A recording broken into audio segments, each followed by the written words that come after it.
Hello, stream? Can you hear me? We had some pesky little trolls running about, I suppose. They must be unplugging all the audio cables. They're preventing the TurboTabs cast, but I'm like a bad Raj News. You can't get rid of me. So we have finally made it back into this 3-0 game so far in favour of Se7en on this recommend map. And, you know, finally, during all this time that we were trying to crack down on this sound issue, they've found their footing somewhat over on Arctic Foxes. They're pulling off some sort of a defence. Yeah, they just got a pick on Raymond after forcing him on second. Now they just need to focus fire on the Se7en players and not lose too many players. They do have the vaccinator, but they're still losing. They lose the heavy to the focus fire. Feeling goes down to a headshot, and DD5F gets double air shot to deny him from contesting the point. So it's 4-0 already. And even after losing Raymond and having a terrible force on second, Arctic Foxes don't have an answer to Se7en's play. I think the focus fire is a bit too strong for them just now. And again, what I was saying before when the cast was having problems, I think maybe the Merc is being an issue. Shockey's the team leader and Sorex is quite a different style of scout. But anyway, going into this mid, we see Adam and Ali having a fight across the point. Puoskari's trying to aggress a little bit, and the soldiers from Arctic Foxes come in. DD5S flying into the air, and he does get picked off. The health is looking decent for Se7en.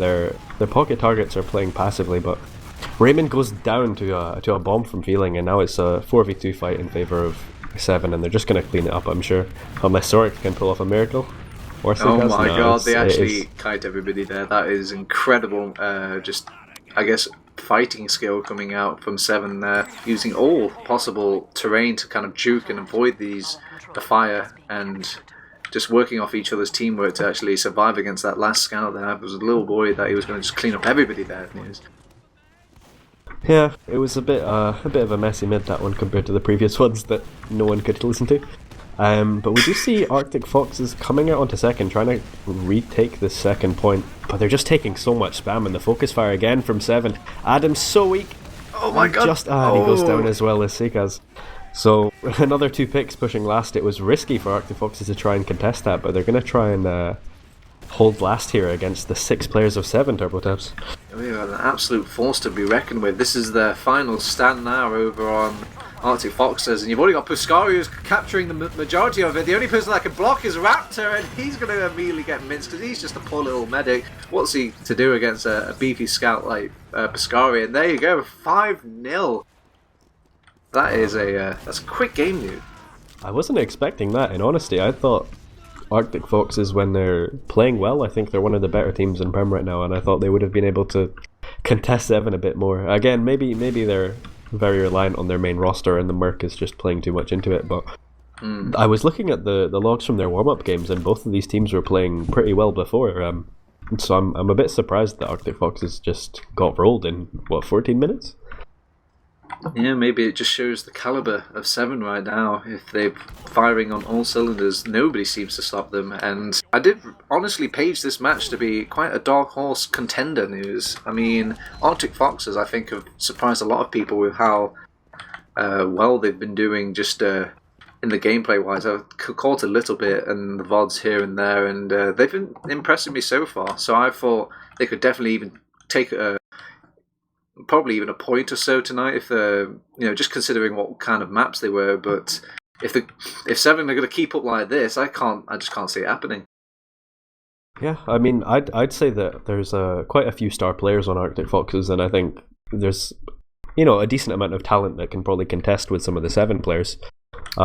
Feeling's been playing terrifically on Pocket so far this season. Raptor's one of the best mechanical medics in Europe, I think, and Adam's a really good upcoming demo. So I guess Se7en are just winning it in terms of team play, because after however many seasons they've been playing, the cohesion is just down to a T, and I don't think Arctic Foxes quite have an answer for it. Well, we can praise them all we like, but we've actually got some mathematical numbers to do that for us. If you turn your head over to our stream, we've got Captain, Ali, Flash, all top damaging over on the server, and just showing once you got that ball rolling, it's very difficult to stop them. They're just farming the damage. The only person that was having any sort of redemption, I think, was Sorex, but they were just getting creamed. There was never really a chance for them to set up a defense. I don't think I ever saw any effective off-classing happening on these last points. So I don't know. It almost seems like I'm casting a golden cap log for a moment there, News. I just don't know what to draw from it. Yeah, I mean, barely any deaths from anyone on 7. And DD5F feeding 10 times, that's quite nice. Interestingly, I think something to point out in how dominant they're playing is Raymond usually has the least deaths, but he has 3, and that's just a matter of the mid-fights. Like, in some cases, all the Arctic Foxes could do on mid-fights was kill Raymond. Whereas the real kind of core of the team, Ali, 1 death and 9 frags and almost 400 DPM. So I think when you look at the core players of each team, which is probably Ali and Feeling, you can see that Ali's kind of outperforming and Feeling's having a tough time.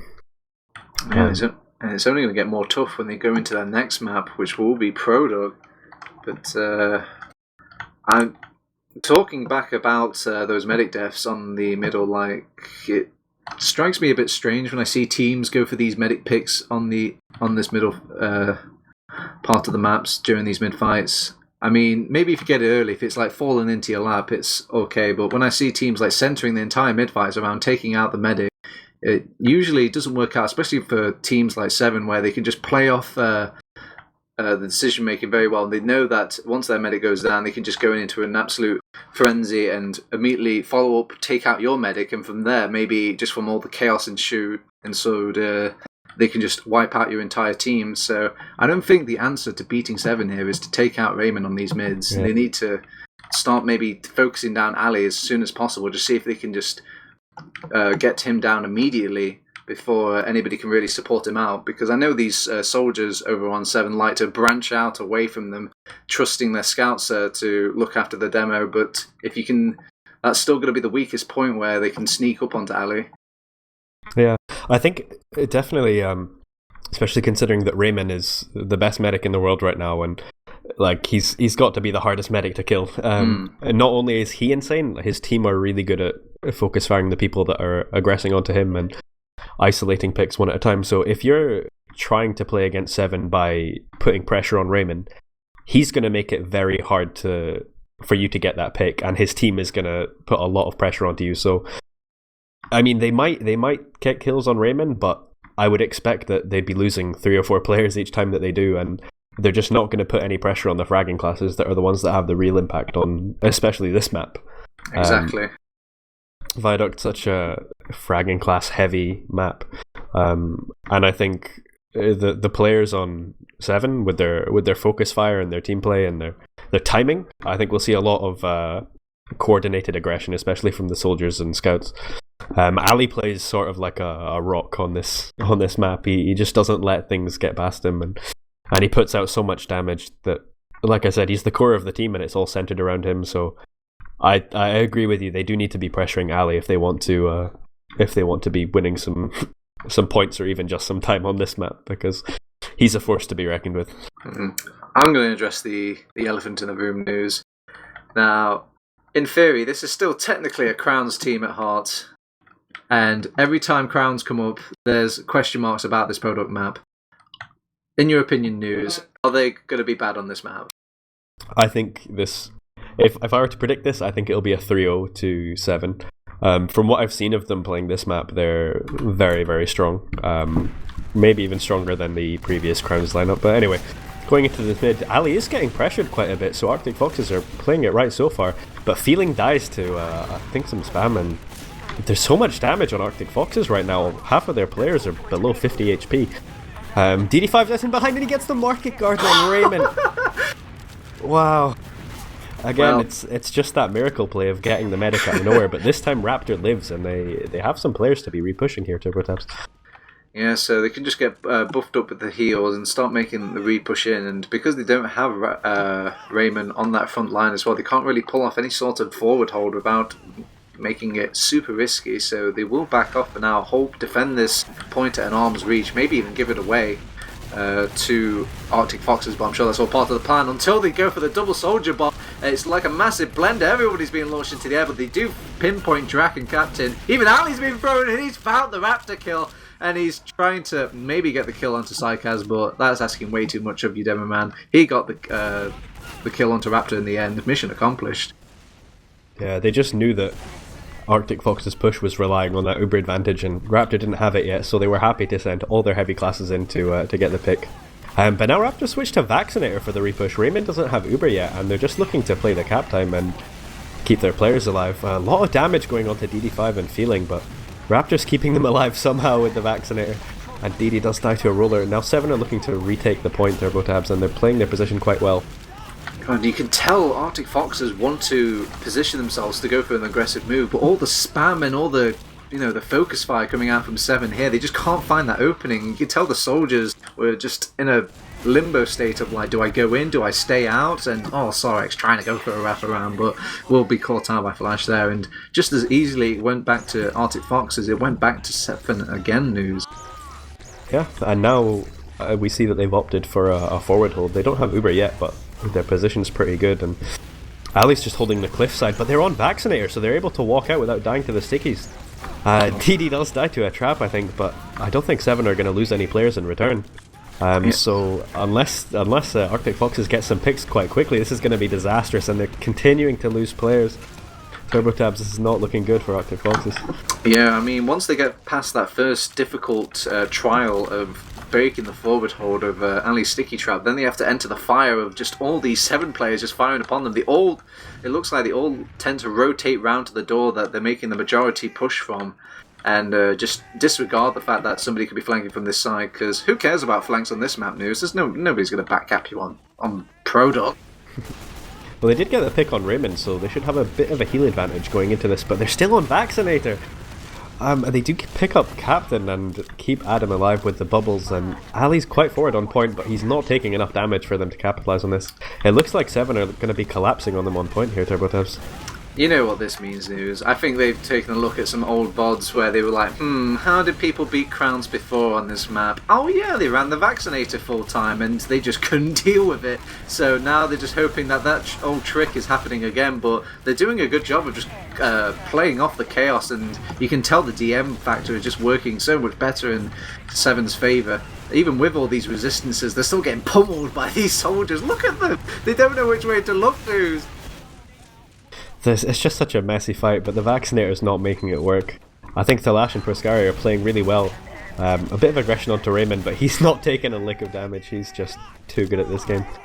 I think it was PCMR that got the Vaccinator working on this map, yes, but I guess correct. Grabba's just better than Raptor. You heard it here first. Grabba, he was a talent of our time and he never really had a chance to shine. 1-0 already on the board, starting off strong, 4-7. Really dominant first round, and I imagine they're going to be feeling pretty confident going forward. If I was Arctic Foxes, I would definitely be wanting to switch the Vaccinator play away right now, because it's not been working at all. Yeah, I can't blame them for trying though. They went for something out of the box, and especially when they've just to put Se7en out of the comfort zone and it didn't work, it's back to the drawing board. Raymond has taken a lot of early damage at the start of this mid, but he'll probably get buffed up in no time just from the medic buffs from a while back. He's regenerating that health. Literally, he's full health now, so all that dedication and focus fire from Arctic Foxes were completely wasted on that mid. Again, they're just falling into the trap of focusing Raymond. And again, it's a similar theme to what was happening on the Reckoner mids. Drac is able to get so much damage when he bombs in, and he's not dying for it. Right now, the combo for Arctic Fox is walking up to the point, and they're taking quite a bit of spam before they're actually putting out any. Ali could be dying here. He does. Nice sticky for Adam. That was a surgical sticky if I've ever seen one coming out from Adam there. They are actually taking some point presence now that they've lost Ali as well as Puoskari, and that was probably the wise decision coming out from Se7en. I think Drac went down on the flank somewhere. He was actually bombing Raymond, but he couldn't get a second rocket off. Alright, so they will hold on to the point for a little bit now, and they have got the Uber charge ready for Se7en's aggression, and you can tell Raymond doesn't want to use this early at all. He wants to maybe even think about forcing out. Oh, actually, there's an aggressive Uber coming out from Raptor. I'm not sure about this play. There's a fat, solid Uber single loop, I should say, on Captain, and he's chasing the Raptor kill. He wants it, and Drak is trying to find him as well. Gets one rocket onto him, but he's just way too low to really follow up that damage that he's made, and it will push them off the point. Off the point for now, and they're just kind of capping it under their noses. They're losing players during the little defense that they're trying to pull off on Arctic Foxes, and they're just losing themselves to the focus fire. It looks a little bit Lemming-esque in the 1-by-1. When they're going for an aggressive Uber exchange, it could work, but then actually they're looking to push out against Se7en's forward hold right now, and Feeling's on the direct hit. Raptor goes down to Captain, and I think this is another disastrous attempt at breaking this forward hold. I mean, if things go wrong for the 7 forward hold, it seems the strat right now is just, if things aren't going a little bit too early, they can just back off to middle, use all that map space that they've won back earlier, and just go back. And during all that time that they're just backing out and running away from these people, they're just wasting time over on Arctic Foxes, and people are just dying here and there. So I don't know if they can... going back to the vaccinator, it seems, over on Arctic Foxes right now, nuze. I question that decision. I think it was working better when they were on Uber. DD's coming in with a bubble to try and be a bit aggressive, but Se7en are they're not taking any damage, and they're still denying the point. They're Ubering in aggressively. I don't think Raptor has many bubbles left, and they get one pick on Sikaz, and they're looking to follow up damage on Raptor and Adam, but Arctic Foxes are just playing really passively because they don't have the health to contest Se7en right now.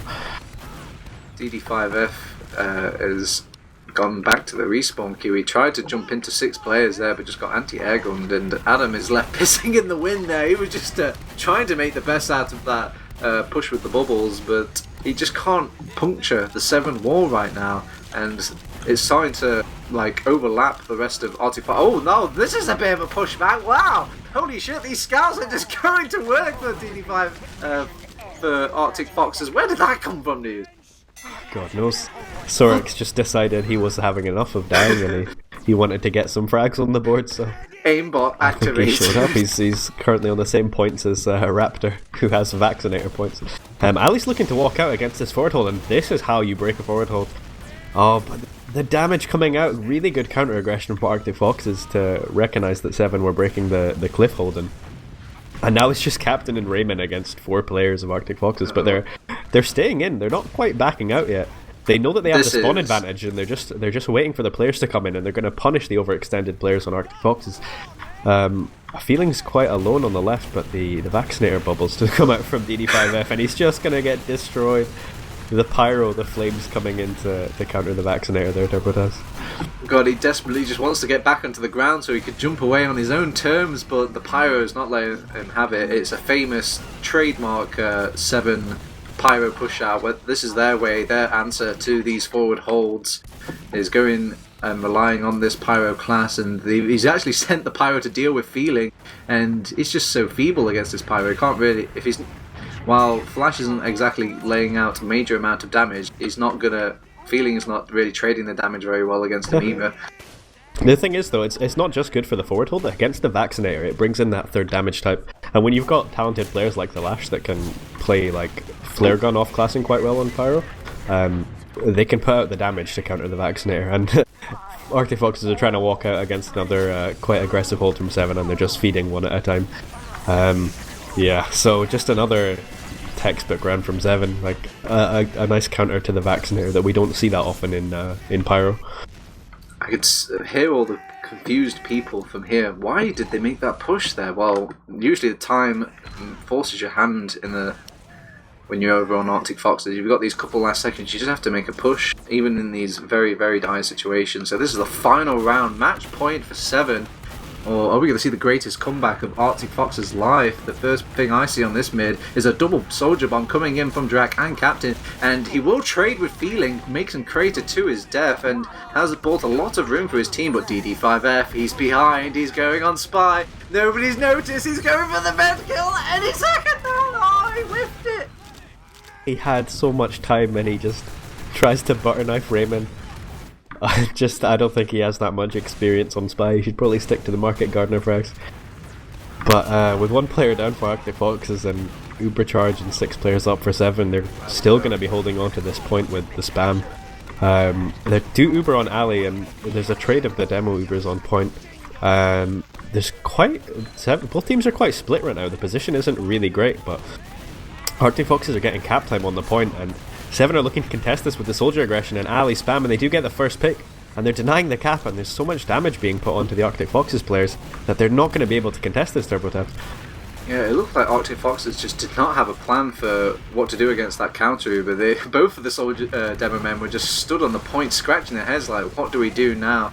But you could see, I think the first misplay was the rest of Arctic Foxes came in onto that point, trying to cap it right in front of Se7en, and that's just easy damage for alle there. And the scouts get their pick and choice of which kill they want to get from all that damage alle's put out. So very questionable play coming out from Arctic Foxes towards the tail end of that Uber there. We do see the counter pyro feeling taking a page out of Talash's book, and they're playing back snare and pyro trying to isolate a pick. They get one on Drac, and they lost DD a while ago, but the spawn should be coming in quickly, so we'll see if they can make the pyro maybe reflecting a lot of the spam that's been destroying them when they're pushing in here. They pop a bubble, and they look like they want to bomb in, but they don't want to dedicate all the way. They will actually pop off an Uber, and I think Invincibility is going to be resistance any day of the week, but they will slightly count out the Uber, but this is okay with Se7en. All they've managed to do is push them off the point, guarantee them just a little bit more time, which is all well and good in Raymond's books, and the fight doesn't last long enough for them to really get another set of bubbles out, and they can't really fall back on those Uber heals on Arctic Foxes as well, because that's just the disadvantage of running the vaccinator. I think one thing that we're seeing a lot that's working out really well from Se7en is when they have the point, they're just not risking dying that much. That being said, nice spam coming in from DD and Feeling, I think it was, on the pyro, and they get 2 picks on Drac and Captain. Talash died a bit earlier as well, so Puoskari, alle, and Raymond are going to be backing out here. Puoskari does die to Feeling's shotgun as well, so the pyro's working pretty well for Arctic Foxes, at least in that last push just there.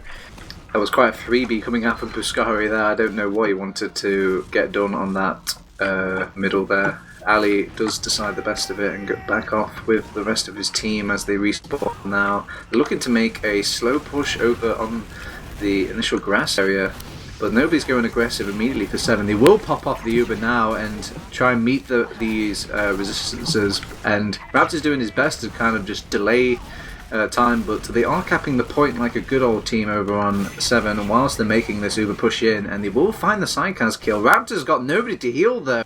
He's wasting valuable time, and somebody on this team needs to be healed if they really want to make this fight elongate out. And they will take out Captain, who I think was caught behind there. I didn't quite catch that. And a nice bomb coming in from Feeling there. That's a good amount of damage for them to make this re-push in. Bought a little space for his team, and a bubble will just be popped just for the green light to go sort of maneuver. Puoskari's just trying to jump in, seeing if he can finish off Adam, and alle's even jumping in now. He does get the Raptor kill. Miracle pipe. I think as they were backing out, they decided to just send what players they had in for a sack on Raptor, and now they're looking to recontest and take this point to win the round while Arctic Foxes don't have heals. So any little bits of damage that they trade is just going to be in Se7en's favour, because there's no heals for Arctic Foxes. And we do see the flare shots from a long distance, just again taking away that health. So with a full Uber advantage and quite a much better buffs as well, I'd say Se7en are just looking to take this fight on the point, bully everyone out and play the position and just cap the round. Yeah, they just need to get bodies onto the point right now. But that was a very good attempt from Arctic Foxes to get everybody on there, but the bad thing is they're all sharing the same damage when they all block at the same time. That's probably one of the few situations where you want your team to lemon on the point slightly. You know, just have somebody keeping that point slightly peppered off with an overtime capture on it, and then maybe go about like trying to finish off people outside of the point. But it's all said and done. 3-0. This has been a quick night, nuze. Yeah, I really wasn't expecting it to be this one-sided. Arctic Fox is not getting a round in, and I would have put them probably in the top half of Prem this season, but I don't know. Maybe Se7en are just that dominant. Maybe they are just showcasing that they are the best team in Europe and potentially the best team in the world come what's the next LAN? DreamHack Summer? I-61? Maybe Gamers Assembly? Who knows? Yeah. Who knows? But yeah, when I look at this map, my mind immediately thinks like, is this the curse broken news? Finally, has a Cadus team mastered Viaduct? I think maybe, yeah. Like we saw quite a bit of pyro and like that sort of stuff, so it wasn't really conventional Viaduct, but when it was Medigun v Medigun and like cookie cutter lineups on both teams, Se7en were dominating, and I don't think Arctic Foxes really had an answer. That being said, I think Shockey's probably quite a linchpin of this team.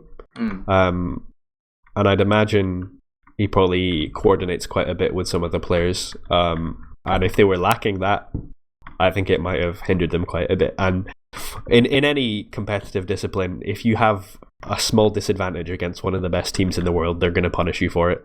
It's like Real Madrid, Barcelona are always really close games. And I remember one time a couple of years ago, they had I think Real Madrid had a player sent off early, and that won the 11v10 players, and it was like 5-0 or something. And that kind of feels like what it is here. Just the small disadvantage of having one merc, and Se7en are just punishing Arctic Foxes for it. Absolutely no remorse. I mean, they try the best. I couldn't think of a better player to throw into the Merc role. I mean, Sorix is one of those names that can take over a game if he really put his heart and soul into it and the team let him.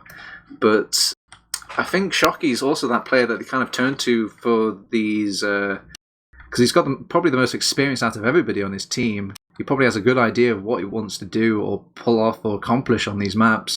So if they haven't got the voice of reason there, maybe... Well, he did top frag, and we do have the stats up just now. Insane damage from alle. 555 damage per minute. I mean, it is Viaduct, but when's the last time you saw that? He's been going quite balls to the wall as well. It's not just sitting back, baiting his team in. You see him usually the first one in sometimes, getting the picks onto the medics, these suicides and whatnot. He's a real do-it-himself demo over on the 17. Yeah, it's just...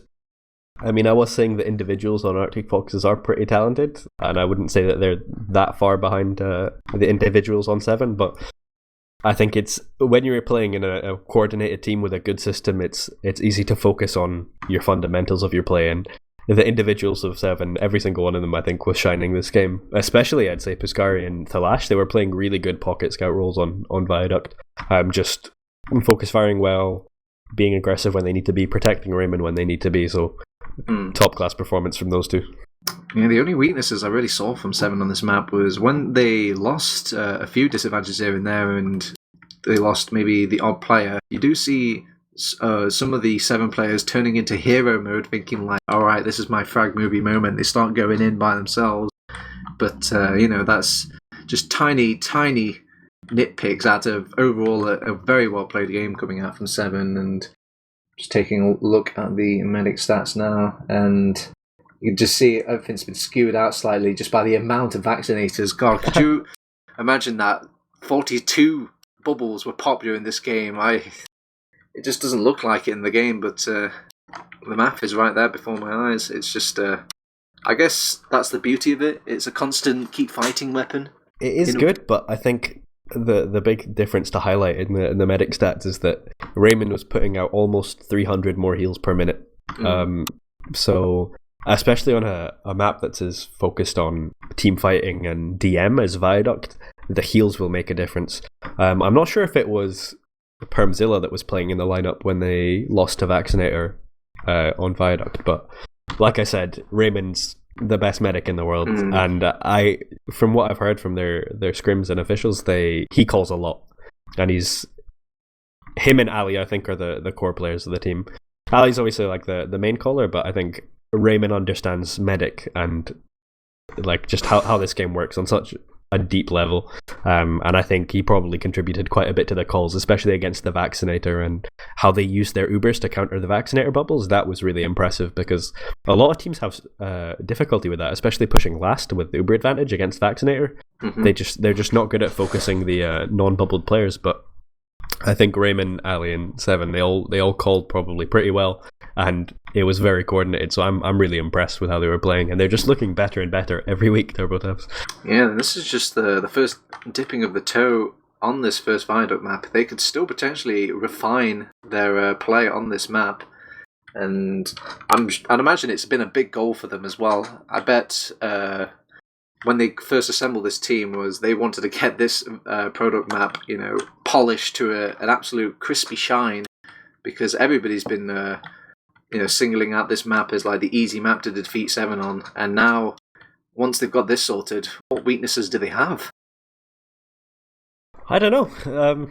I thought like with Puoskari coming in and Captain coming back to the roster, maybe they were a bit out of sync compared to how they used to be, but Captain looked like he hasn't been on a hiatus at all, and Puoskari's been really impressing me so far. He's fitting into this team like clockwork.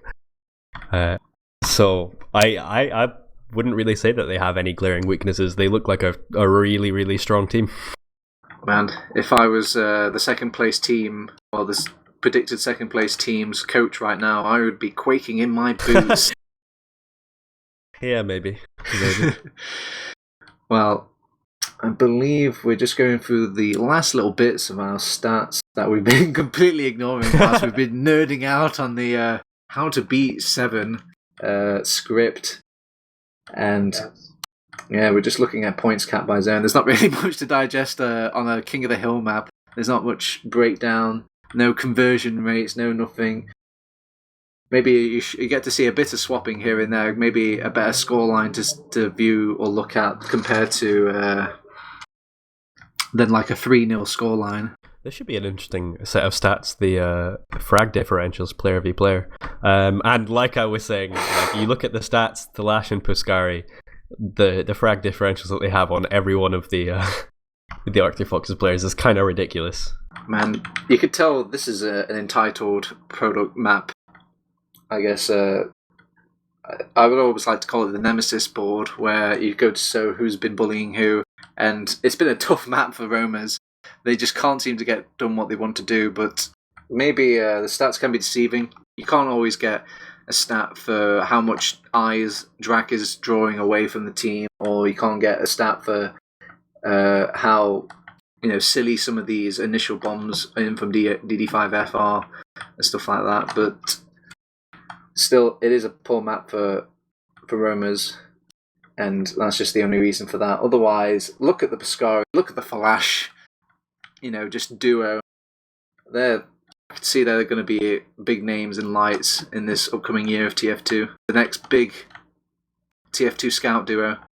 What can I say? I mean, they play TF2 properly, and Viaduct's a scout map, or Product even is a scout map, and they're playing so coordinated as a team, and they're making so many correct decisions that you can only expect players like the Lash and Puoskari to be doing this well. And they're probably outshining expectations for most people.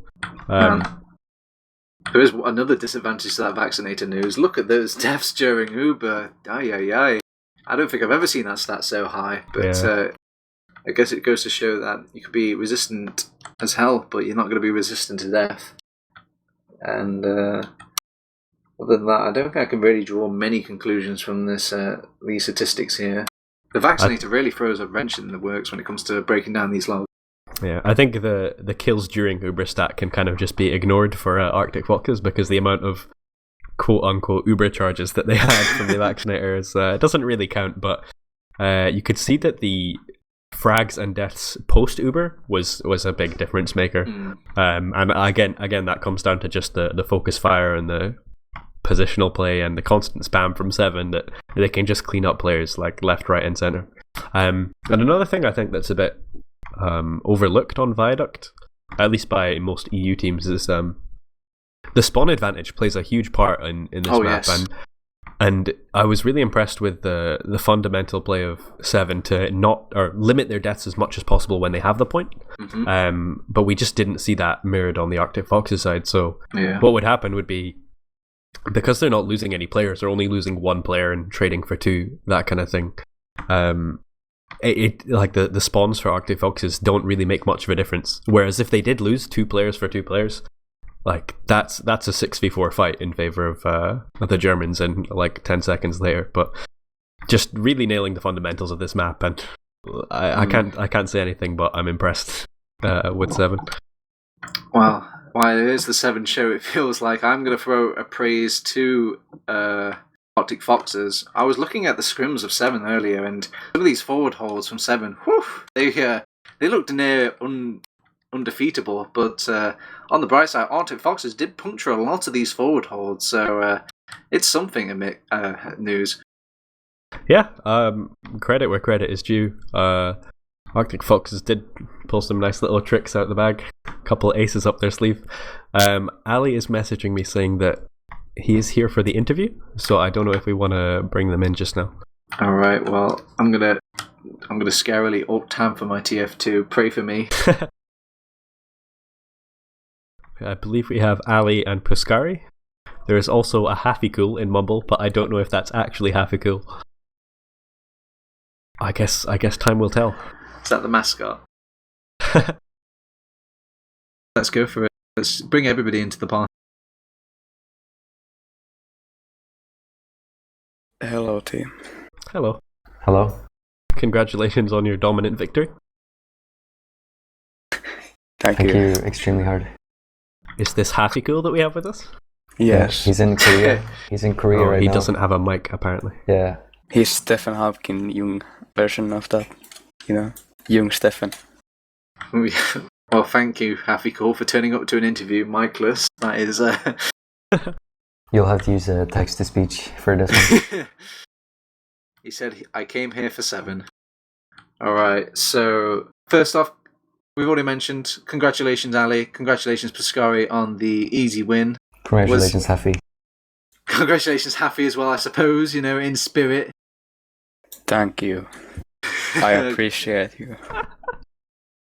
Alright, so I asked this team to a majority of people, but I think we can probably guess the answer from this already, but did you expect to win this one? Or, Baya, did you expect a bigger fight coming out from Arctic Foxes tonight? I expected pregnancy.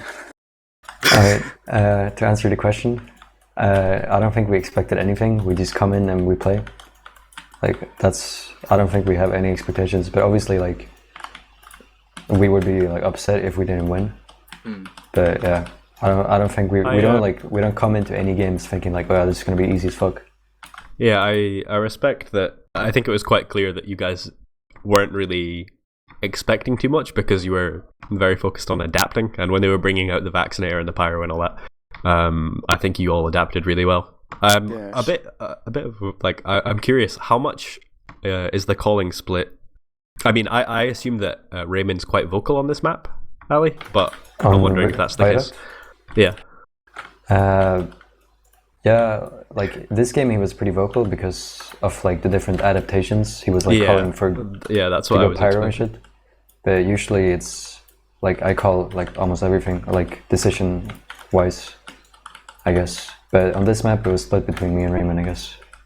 I could hear the notebook of news now being scratched away, like how to beat 7 calls. But a question I have, Ali, is this week was a lot. It's got Product Reckoner. That's kind of a scary week when it comes to maybe some of these big high-seeded teams because they're quite unpredictable maps or wildcard maps. You like to call out. Was 7 scared at all of this week coming into it? I don't think we feel like it's a wildcard map. We feel really confident on these maps, so I wouldn't say that we're scared of playing these maps. We feel very comfortable on them. So yeah. I mean, 7. Well, the past iterations have had issues with this product map, but is that completely gone now? Is the Cadus curse of product died today? I guess so. Alright, I'm trying to think of past events, but the whole match just went by so quickly, it seems like a blur. Yeah, disappointing in a sense. I wanted a good game to cast here, but, Do you think that the absence of Shocky tonight was felt? Do you think if Shocky was there, that this game would be a lot closer? I don't think it would have made a difference. Wow, even Haffy chiming in there. No, they are so bad. They're a good team, but I don't think it would have made a difference because we played pretty well. I think we were really focused, and Yeah, so I don't think it would have made a big difference. I don't Have remember. you been playing them much in PCWs? Have they been putting up decent fights? I don't think we played them at all. Maybe once or twice at most. I don't really remember playing them. Yeah, I've been noticing during these scrims of Se7en that the majority of times you're just playing Champ GG. Do you guys actually mix it up with other teams here and there, or do you think it's better just to play against Champ GG because you just consider them as your closest rival? It's pretty bad for us to only play Champs GG, so we try to like switch it up. We've been trying to like play, like other good teams, I guess, but there's not that much like good practice. Like no offense, I guess. Champ GG is like the best team, but they also play like their play style is like way different from how anybody plays. Like, so even that is like it's not like good practice to only play them because of their play style basically. I think another valid. So we try to switch it up. Yeah. Is your lineup or iterations of your lineup have been around for a long time, whereas most of the teams in Prem this season are relatively new. The only exception I'm thinking of just now is Top 5 have been around for a while, but I don't think they're quite on your caliber yet. So again, what is it? Champ GG's second season, and obviously I'm putting in some work there. So hopefully they're going to be a bit more close competition for you guys in the coming weeks and maybe next season. But yeah, it makes sense that you not got a lot of good practice, I guess. Yeah, we just make the best of it. Like we try not to focus so much on what other teams are doing. Like it's more about just perfecting what we do. How do you think Puoskari is fitting into the team, and how's Captain getting back into it? Oh, I was going to ask. Puoskari has been I was really fucking surprised. I apologize for using the F word. I was really surprised. But I was surprised because the first night he played with us, he was just like instantly like everything just like went so perfectly. Like there was no confusion almost. So he fit into the team like really, really well. It was love at first sight. He's like on top of that, he's also like a really good player that's been really underrated for a long time, I think. Yeah. So Puoskari, I'd like to get your opinion on the same question. Wait, I'm preoccupied. Help. What was the question? How do you feel like you're fitting into Se7en, and how do you think it's gonna progress going forward? It's definitely an interesting video game team that I'm in right now. I enjoy my stay. Oh, I forgot the question again. How do you think you fit into this team? Puoskari. Pretty decent, I think. It's nice. Yeah, it's doable. Puoskari, thank you. I was kind of curious. How did it all happen? Did they approach you, or did you approach them about the scout slot? Like after I think last season, I was like in the 7th for a while. Like I played like 4 days with them. But then Stark came back and and then so Stark came back and I didn't get any like proper offers. Really, I didn't care. So I obviously did the one and only thing, and I had like about a month's break and had fun outside and slept well. And then I got this threatening message from alle. It was, I wanted to play on your team, and we scheduled a trial. And that's the moment I installed TF2 and started playing TF2 as my hobby. And everything is history from then. Brilliant. Well, I'm sure it's going to be a long and prosperous. I can't even say the word. It's going to be a very good future for the rest of Se7en teams if it keeps up like tonight's performance. The next match you guys have next week is Top 5 Rocket. Now, that's a team that's been making waves this season. They've been having a pretty good season so far. You guys scared? You worried? No, but I do think they're like one of the best teams in Prem, or like one of the better teams, yeah. So obviously we're not gonna what do you call Estimate. it? Underestimation. We're not gonna underestimation them. The new map entering the map pool that week will be Gully Wash. Do you guys feel so strong with your Gully Wash? It was an old Crown's favourite back in the day. Yeah, I think we are pretty comfortable on it. Alright, cool. So, usually towards the tail end of these interviews, I like to ask teams about their goals for the season, but I'd imagine everybody can guess what you guys want to do. You want to win it, We don't want to you? come top 5. It's our goal. Baby steps, I suppose, baby steps. Alright, I think I'm all out of questions, News. I'm not sure about you. Yeah, I think we should take it to shoutouts.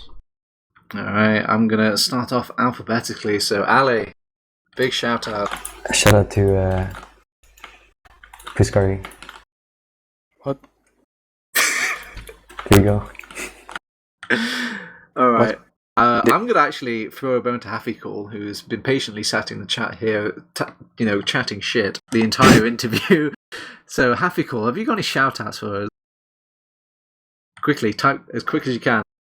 I shout out to Prem for being absolute garbage this season. Great, perfect.